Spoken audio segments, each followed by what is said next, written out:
circulars on gender and development issued by the Cooperative Development Authority.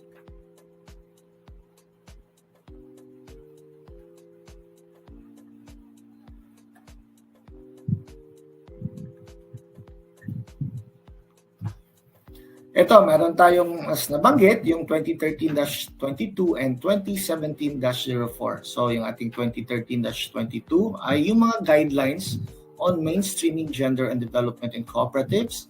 At yung ating Memorandum Circular number 2017-04 naman ay yung tool for assessing gender equality in primary cooperatives as supplemental to MC 2013-2022. So, para lamang siyang yung ating mga ingredients at yung paano natin lulutuin. Ganun lang kasimple, no? Kung ano yung sinasaad sa 2013-2022, yun naman yung paraan ng pagluluto natin sa ating Memorandum Circular number 2017-04.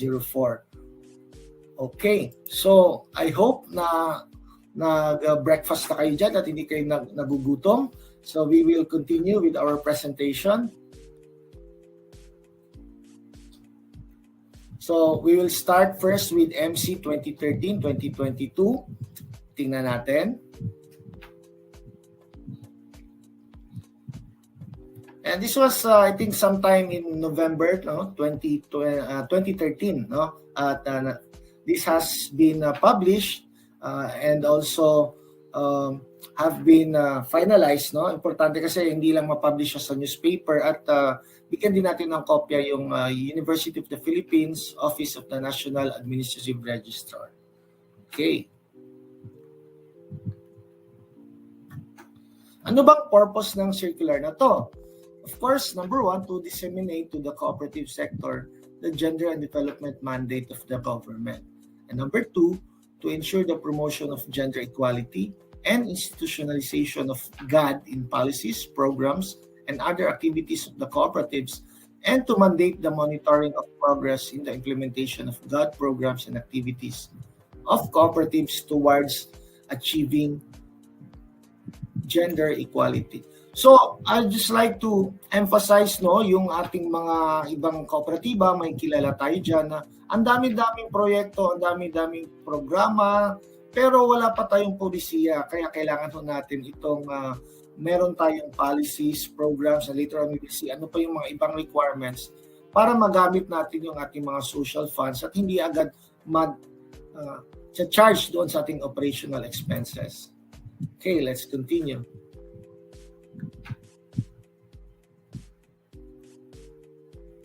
So ano bang scope ng circular na ito? Kasali ba lahat ng cooperatives? Yes. So lahat ng kooperatiba duly registered with the Cooperative Development Authority are covered.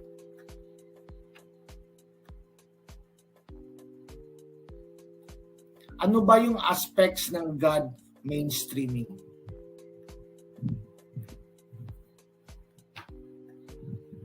Of course, may policy tayo. We have this policy which is must be approved, no, and implemented, no, related sa ating gender and development and ang ating gender equality. Ayan. Okay, so next.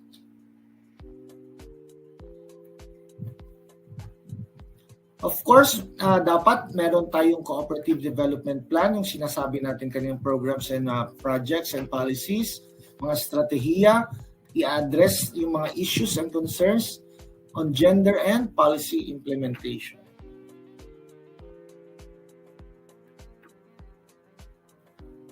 So, kailangan may budget, no?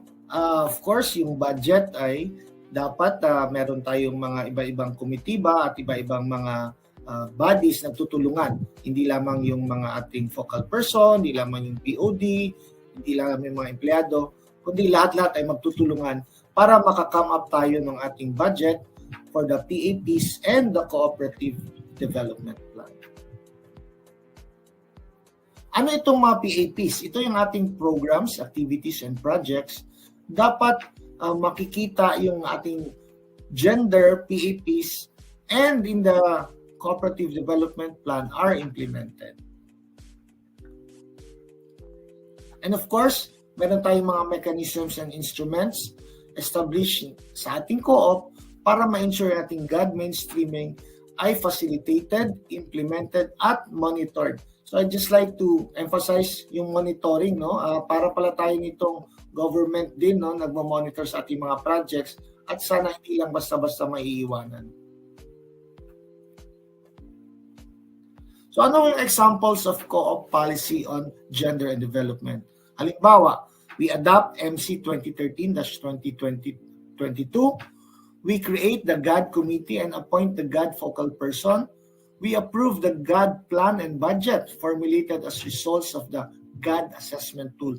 So we'll go to the tool later on. Nandito pa tayo sa ating 2013-2022. Of course, meron tayong GAD plan and budget na integrated sa ating co-op development plan, and ni-review and revise natin yung mga co-op policy with gender inclusion, halimbawa sa HR, sa election guidelines, sa credit policy, at iba pang mga specific policies ng ating co-op, services, and products.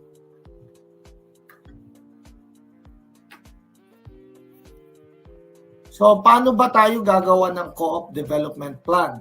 Of course, ang ating co-op development plan, we have the results yung sa ating GAD assessment tool. Ang ating mga kasamahan mamaya ay magde-demo, mag-actual sila, no? Mag-scoring tayo. Makikita natin paano gagamitin yung GAD assessment tool. Gagawa tayo ng GAD plan and budget at doon natin ma-develop at ma-finalize yung ating co-op development plan. So ano bang mga examples ng PAPs natin? So we have capacity building program sa people, no? Sa officers, staff, members, and community, gender orientation. We have gender sensitivity training. Meron tayong GST for the onboarding of officers or staff.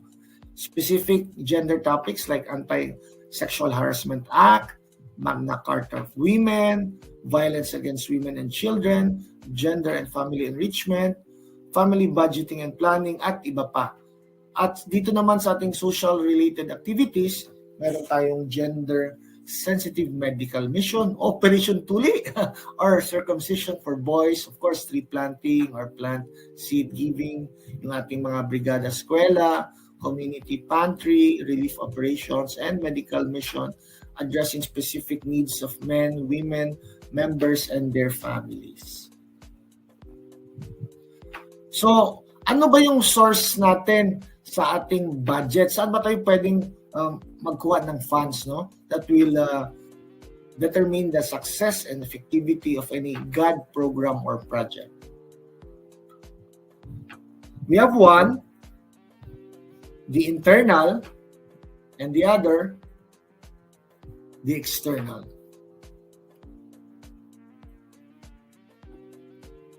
Ano yung mga internal sources ng ating GAD budget? Ito yung sumusunod. CETF, CDF, Optional Fund, and Operations Fund. And of course, dapat yung ating GAD PAPs ay integrated talaga sa co-op development plan para makakuha tayo ng budget allocation.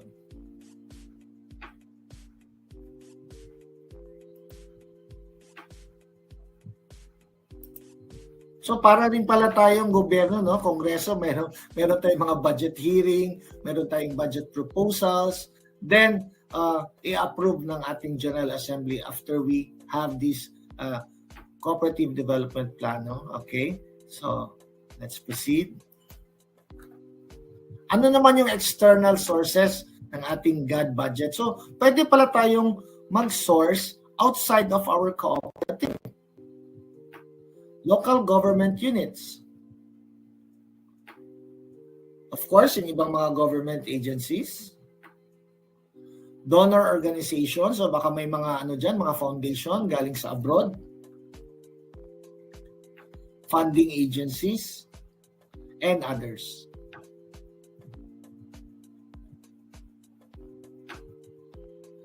Ano naman yung ating GAD mainstreaming mechanisms and instruments?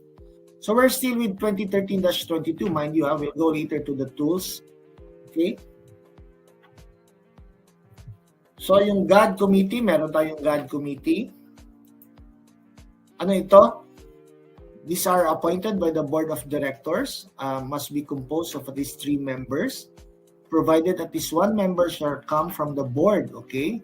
Then elect from among themselves a chairperson and hold office until replaced by the board. Okay, so dito pala mangyari, no? Merong GAD committee na ang chairperson ay hindi BOD. So, kasi pwede naman dito na kahit sino maging chairperson, sila mag-e-elect. Okay? GAD focal person. Who is the GAD focal person? Siya ay designated from the BOD, from the recommendees or recommendee of the management. He or she must be an employee of the cooperative and perform GFP roles as additional function. So, dapat pala talaga empleyado, no? Although hindi naman talaga ito minsan empleyado, minsan board of director din, minsan mga committee members, but if you have to follow strictly the MC, dapat pala talagang empleyado ito ng ating kooperatiba. Now, what about the GAD education and training program? The cooperative has to identify the GAD and gender equality related education and training programs. The GAD related training must be included in the co-op annual education training plan. No? So, ang dami na natin palang approve na budgets and mga plans, no? Not only our operational expense or CSR, CTF, pati itong GAD dapat hindi natin makakalimutan. Now, what is the GAD support systems and services? Yung kooperatiba natin dapat i-implement yung other services that address gender development and gender issues and concerns. It should also develop and establish necessary support systems that will enhance implementation of the GAD and gender equality services of the cooperative. So, yung ating mga programa, yung ating mga polisiya ay dapat mag-support dito sa ating mga gender and development at yung mga gender equality services ng ating co-op. Monitoring. Okay, so hindi pala ito basta-basta pababayaan na lang natin. There should be a system of monitoring the progress of the implementation of GAD programs, projects, and activities of the cooperative towards gender equality. Hopefully, the CDA could also give us some guidelines, no? Ano bang klaseng monitoring ba ito?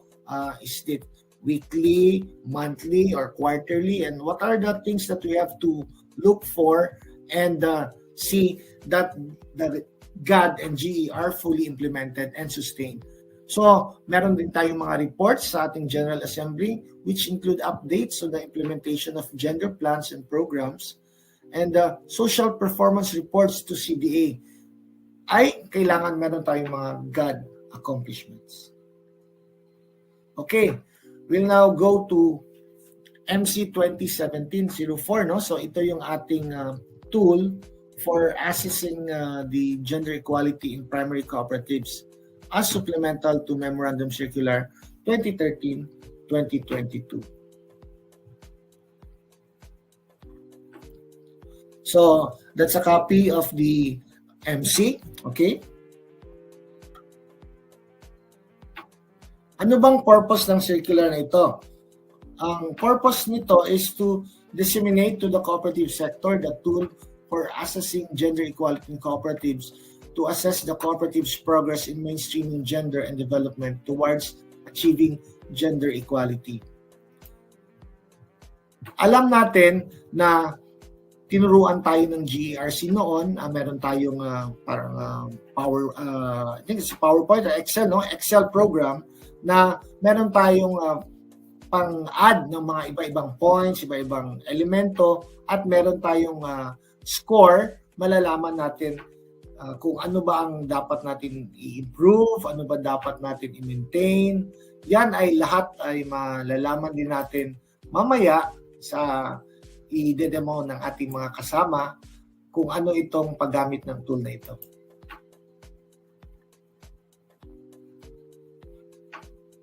So the tool itself is very long, no? I think it's 17 pages and 20 pages, no, yung tool, pati yung ating mga annexes niya. But my colleagues later on from this Mindanao group will show in detail kung ano yung mga iba't ibang mga elements na kailangan dito. But I will give a short summary kung ano yung ating mga matatouch dito sa ating tool. Okay, so these are basically grouped into cooperative information, yung level of gender equality sa ating kooperatiba, yung score, paano natin pag-score, at yung interpret natin yung score. So yun yung mga components ng ating tool. And of course, we could use all of this to come up with our GAD plan. So basic lang ito, yung cooperative information, kailan tayo na-register, ilan yung members natin, magkano yung capital natin, magkano yung subscribe, yung paid up, at iba pang mga indicators. So, more or less, nandito na rin yan siya sa ating mga annual reports. Makikita natin yan. Ayan. So, next is the level of gender equality in the cooperative. So, meron tayong mga nakikita na may mga kooperatiba na mas marami yung male officers, male management, and male board of directors. Iba naman, mas marami yung babae. So nakikita dito ngayon kung gaano ka balanse yung ating gender equality sa ating cooperative.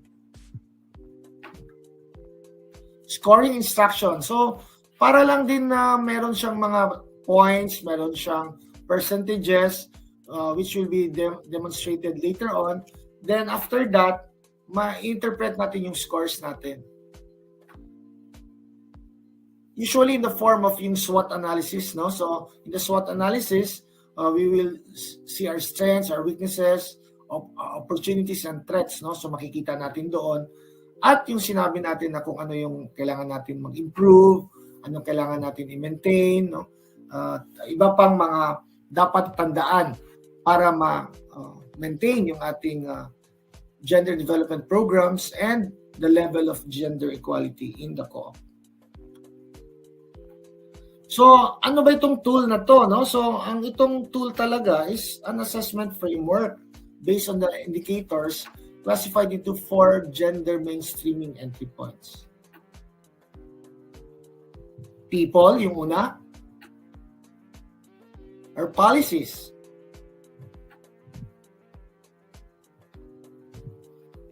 Yung ating mga other programs, projects, and activities.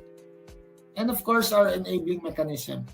So, kompletos lekados na talaga, no? So, of course, our people will be ang ating mga empleyado, ating mga management, ang ating mga members, ang ating mga officers and board of directors. The policies, all the policies must have a gender equality factor, or minsan yung ating tinatawag na sex disaggregated data, that's SDD. Makikita natin kung sino bang mas matyaga magbayad ng utang, yung babae o lalaki. Sino bang mas masipag mag-recruit ng member, yung babae o lalaki. Of course, aside from the age and the income, but we could also use this gender data for the other economic and non-economic development of our co-op. So, more or less, mga 20 performance indicators yan siya. Now, ano itong tool, no? Ito ay makatulong i-assess ang ating progress sa ating cooperatives in implementing gender equality. I-rate niya rin ang extent na which the cooperative lives the universal cooperative principles of equality, equity, social responsibility, and caring for others, as outlined in the statement of the cooperative identity of the International Cooperative Alliance. So it's not only domestic but also international yung ating sinusunod na standards.